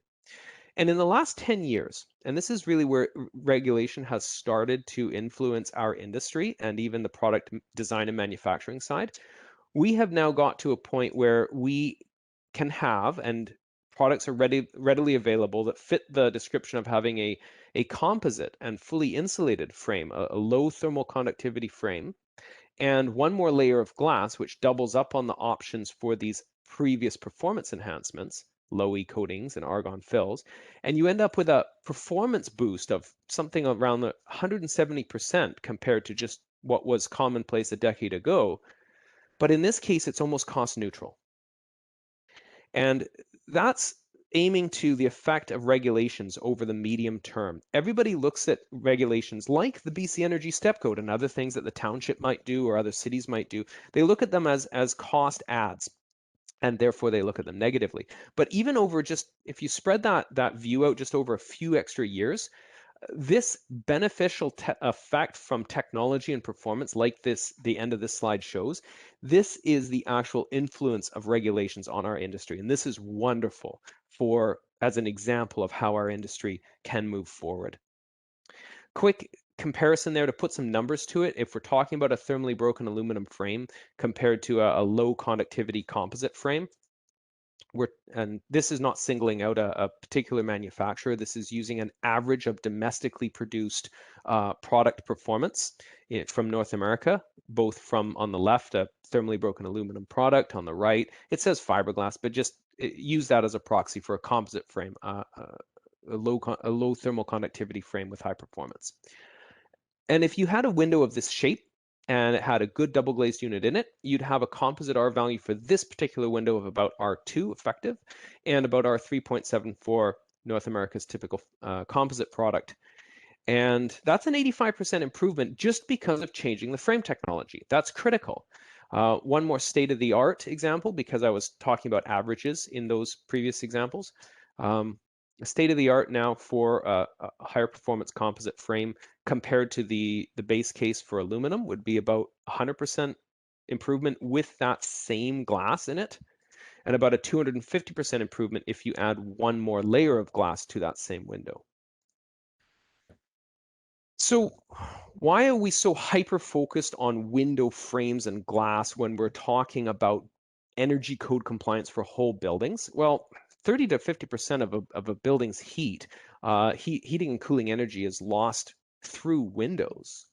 And 20 to 30% of a window area is typically represented by the window frame, which is the weakest link thermally in that assembly. So if you wanted to connect the big picture and the detailed picture, by improving the window frame technology that you use, you are making the biggest overall performance improvement of the entire window, and by extension, the entire building enclosure. So I'm going to wrap up hoping that I can sum up all those thoughts in a few key takeaways that will help you make good decisions as starting points for your projects and procurement in order to ease your path to energy code compliance or make it cheaper, or both. And first takeaway, BC Energy Step Code involves a whole building approach, one energy use limit. Use it any way you want. That's your bucket of energy. Second point, the passive elements of the building enclosure, so passive elements, the things that work well just because of what they're made out of and where they're used, they don't have moving parts. The passive elements of the building enclosure offer the most significant opportunity for enhancing your buildings to achieve compliance. And in particular, what element? Improving the weakest R value components of the building enclosure will make the biggest whole building gains. So with that thought in mind, it's my hope for you, for everybody on the call, to enjoy favorable cost trade-offs that result from applying that thought to your projects. And thank you everybody for sticking on our call all throughout this morning. I'm going to open it up for questions and let the other co-hosts come back on. And questions, in fact, about any of the material presented today are welcome, not simply this last presentation.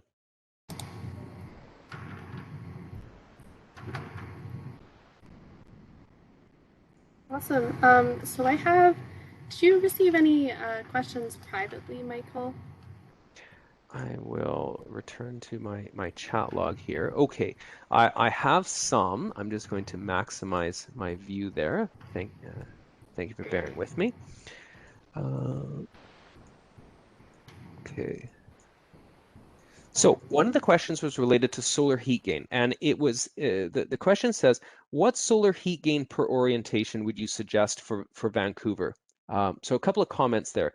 Solar heat gain is going to occur most inconveniently. So solar heat gain that results in unwanted overheating.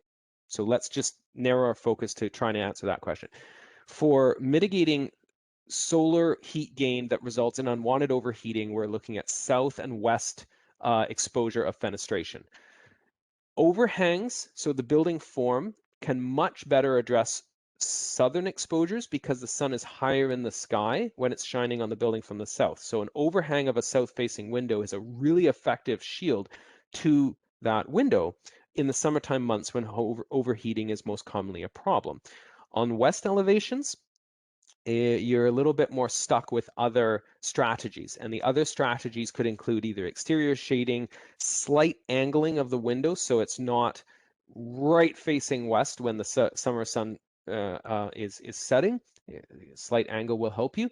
And if those things aren't possible, selection of a glazing type that significantly reduces low E. And there's usually very, very modest sacrifices of visible transmittance, just a few percent, to go from a low E that has a moderate reduction to solar gain compared to a low E that has a significant desirable reduction to solar gain. So there's not much of a sacrifice there or any cost premium.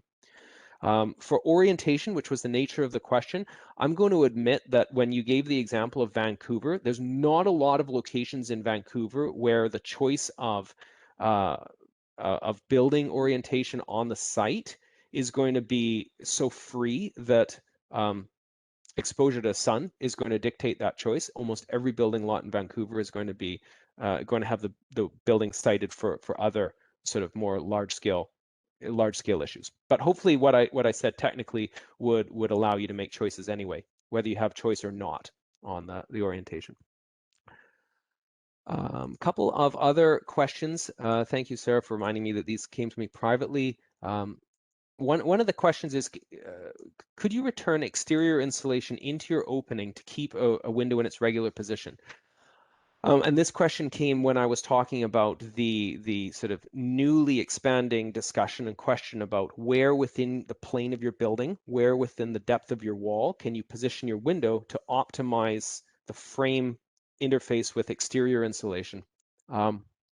You could return the insulation to the frame of the window if the frame's width is significant enough. Yes, that strategy is referred to as over-insulating the frame. That is an excellent strategy. A couple of complicating factors that exist with that strategy in detailing vary from window product to window product because of the frame width. But number one, at the sill, you can't over-insulate the window where it's going to drain water to the exterior, so you still have to let it drain. So your sill detail is probably quite a bit different than your detail on the other three sides.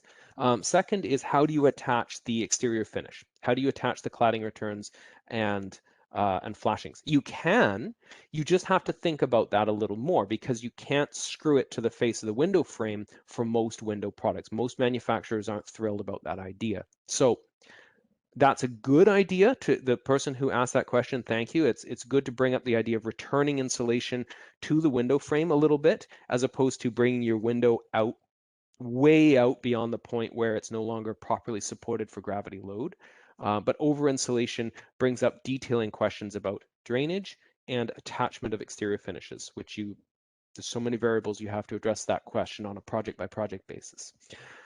Another question that came in was, what's my view on the cost versus performance advantage of using gas fills in glass units other than well, so the options in the industry right now include air and argon and krypton. So my view of using argon instead of air is free. Go for it. It's so little cost or no cost. Definitely go for it.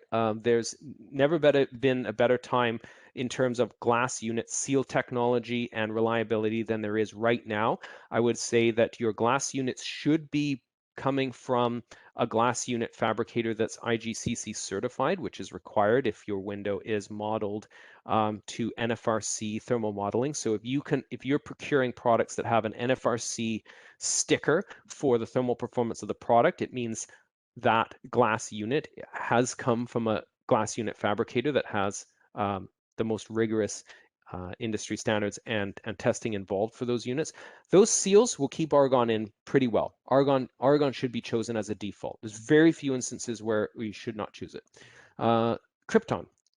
Krypton's another inert gas. It's kind of like, if argon is good, then krypton's better. Krypton's generally very expensive. Its cost is coming down, thankfully, because there's some other industries that throw off krypton as a byproduct of trying to extract even rarer gases from our atmosphere. Krypton provides a couple of advantages. In particular, krypton will give you the same performance as argon, but in a smaller cavity. So why would that matter? Well, if you already have, if as a window manufacturer, and I know that there's a lot of people on from FenBC today, so if as a window manufacturer, you're looking at some glass unit suppliers or even European-based glass supply that is considering 4 layers of glass, so quad glazing, which is super rare in our market, but it's a thing, it exists. That needs to fit into a frame. And fitting a glass unit that's big enough to optimize the gap for argon ×3 is just too big for most frames, and it's such a big balloon of gas, it might result in increased chance of seal failure anyway. So how do you fit that? Well, if you use krypton or a mix of krypton and argon as an IG fabricator, you can actually make a quad glazed unit that will fit a triple glazed unit's frame and still perform. So for IG fabricators and window manufacturers out there that weren't familiar with that opportunity, that's where I see krypton as making the biggest difference, is taking a window frame that's already built for a good triple glazed unit and allowing it's allowing it to be more future proof for accepting quad glazed units. So thank you for that. Couple more questions. What types of windows have you used in the past? Is there supposed to be a multimeter pole near here? Sarah, you could comment on if there's any more polls to come. Oh, that was my question for you. Oh, okay. Sorry, I missed it at that time. We can pull that Okay. up in just a second. That actually would be a That's brilliant question. Okay, sure. Yeah, if we have time. Let's just address the couple more that have come in for chat. And if you have another question, please feel free to ask. The next question that I've got is, how would I compare the thermal bridging performance of an aluminum versus vinyl framed window? Oh, that's a big question. I'm going to answer it in 2 ways. First way is to acknowledge that there's technically no difference, because if you log on to the International Passive House Certified Products Database, you can see products that are constructed with fiberglass or wood or aluminum or vinyl. So all 4 are properly represented there, indicating that even though all of those frame technologies normally consist of more than one component in order to endow that product with that performance, there's always one principal component, which is usually the material providing the structural strength of the window. So all 4 frame types can be at the highest level of performance. Out of all of those 4, I think fiberglass is the only one that you'll see is purely one material there. But all 4 exist there. Now, a second way to answer that question is, what is common in the domestic market? What's been used most over the last 10 years? What's being used today on average? So thermally broken aluminum frame systems, especially outside of low-rise residential, so in the commercial or institutional building type market, traditional and domestically produced aluminum systems have, and to the greatest degree still are, about 30% to 50% lower performance compared to a high performance vinyl frame or fiberglass frame. I'm going to lump those 2 into a category. I'm just going to label composite frames. And the reason for that is, if you just think really, really generically about frame technology, if the thermal performance of an aluminum window is primarily coming from the little low conductivity thermal break in the middle of the frame, the idea of a vinyl or fiberglass window is just take that a low conductivity material that's doing the good in the middle of the aluminum frame and expand it to be the whole frame. So there are some obvious enhancements. At a product design level, it's not that simple. But from a thermal analysis only, it can be that simple. So my sense would be a 30 to 50% drop in the average window from products that were produced about over the last 10 years. Other couple of questions that came in. What is the solar heat gain limits for double glazing and triple glazed windows? So the solar heat gain coefficient is something that as a designer or a procurer of product that you can usually ask your supplier for, your window manufacturer for, as an option for the glass in the windows.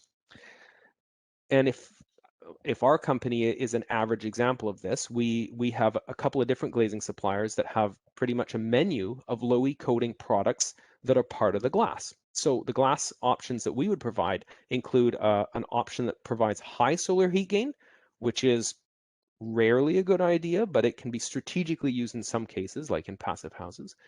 There are other low-E products on that glass menu that are kind of in the middle, a modest reduction of solar heat gain, appropriate for windows that have some good building shading or natural shading for harsh summertime exposure, and then other low-E products that are very, very low solar heat gain. So if you have a mid-rise building or multifamily building, and there are some suites you just can't control the exposure, you can't shade the windows, you need the glass to help you. You need low solar heat gain on that glass. And all of those options are available from us, and they're available in double glazed or triple glazed products. Just as in general, the first low-E coating of any glass product, looking from the outside in, the first low-E coating product you come to, that's going to control solar heat gain.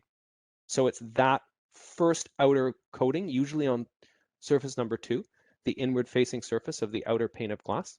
It's usually that coating that you're either going to choose high or low solar heat gain on.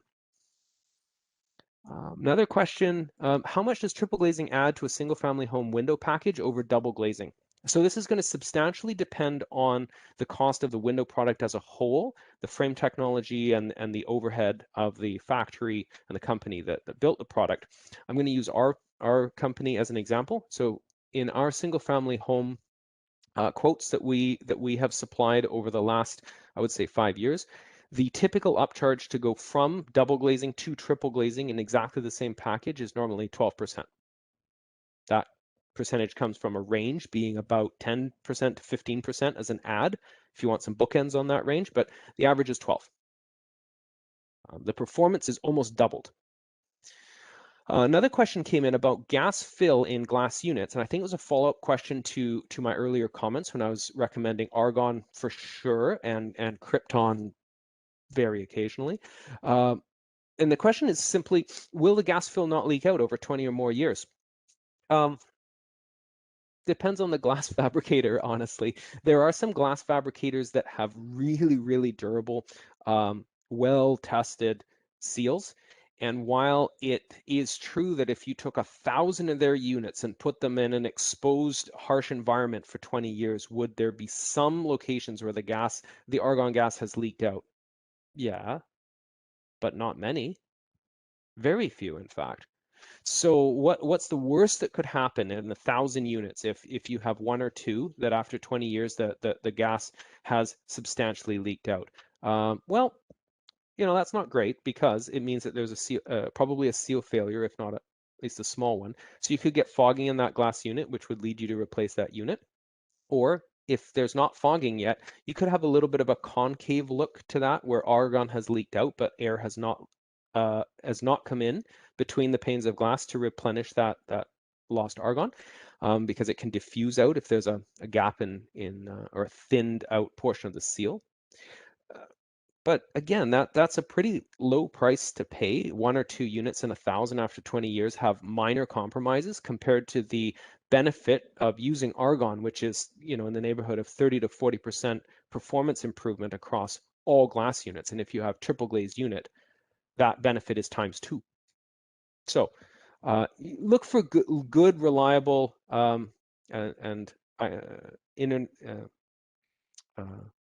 well-tested glazing supply when you're procuring products, when you're specifying products. Manufacturing glass units is not always going to be as successful in a garage as it is in a big, sophisticated factory. Hey, Michael. We're coming up on time here. We didn't talk about this beforehand, but could you copy your chat box so that way we have all the questions that you were asked, and if we didn't get to any of them?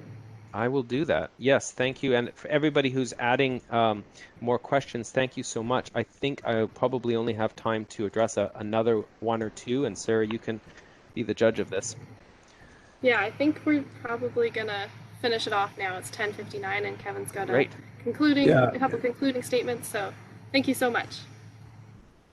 Yeah, thanks Sarah and everyone. So much, Michael, and thanks everybody as well for posting so many questions. I'm quite certain that this event had the most questions we've ever had. So it sounds like the gang is very interested in this. So that's great.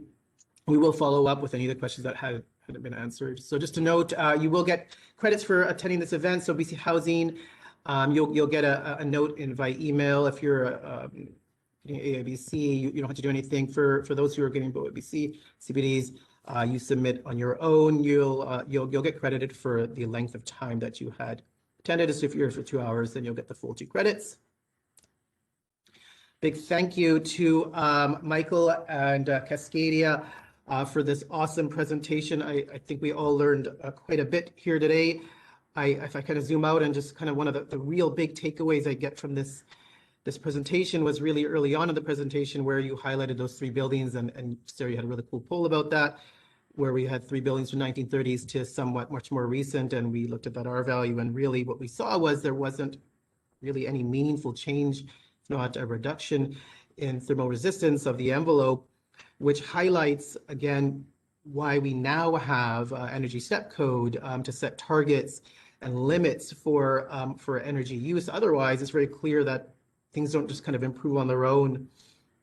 And as well as by virtue of this really great webinar, we've highlighted that windows are one of those weakest links. So it's an easy win to help address something that can have a big bang, and as well as help you with your compliancy piece. So again, thanks so much for that, Michael. Adrian from CleanBC/Hydro, thanks so much for highlighting the new, very substantial, very generous programs to help us meet those upper steps, and tying it to today's webinar. Michael had noted to skip steps, and that's a very wise idea, and by virtue of the CleanBC program, this really helps you address trying to meet those new upper steps. If it's probably wise to do your research and development today, as step 5, step 4 is coming. Net zero energy ready is coming down the pipeline. Those who are prepared sooner will probably remain competitive throughout the process, and as well as you continue to add value to your homes. Big thank you to Sarah for going over a brand new website with lots of great information and where to find a lot of great content, including our education section, which just highlights all of our past webinars, again, for a lot of great academic and interesting information on how you can improve building performance, but as well as for easy wins. And that's what we really want to highlight, that meeting step does not have to be the biggest headache of your life. There's a lot of great measures you can take that will not break the bank and help you meet or exceed your targets. Thanks to Jean for the compliance corner. You highlighted very well all of what our requirements are and what we're kind of seeing in the wild with what's missing or some problems you're having, and all of that great documentation. So please, those who are part of the compliance piece, give us a shout if you do have questions, but ultimately we want to make that compliance piece as easy as possible and smooth as possible to, of course, save time and elevate results. Sarah will be issuing a survey not too long after this webinar. Please take the time to give whatever feedback, answer the questions. We thrive off of that feedback and these polls. We want to see what you need, and we want to help address those. So please take the time to address that. And I just want to highlight a big thank you to everybody for sticking with us for this very, very rich, heavy, lots of content webinar. This, I'm pretty sure, is our biggest we've had thus far, with just over 200. So you're part of something really great. Thank you so much. I really appreciate that, especially being a little bit longer than we usually go for. Again, just thanks everybody, Cascadia, everybody that's here today, Hydro, CleanBC, for joining us here today. Thanks on behalf of the Green Buildings Department. Look forward to some communications probably in May for our next one on passive cooling. Thanks everybody. Email us at greenbuildings@TO. Let's see if you have any more questions. Thanks again.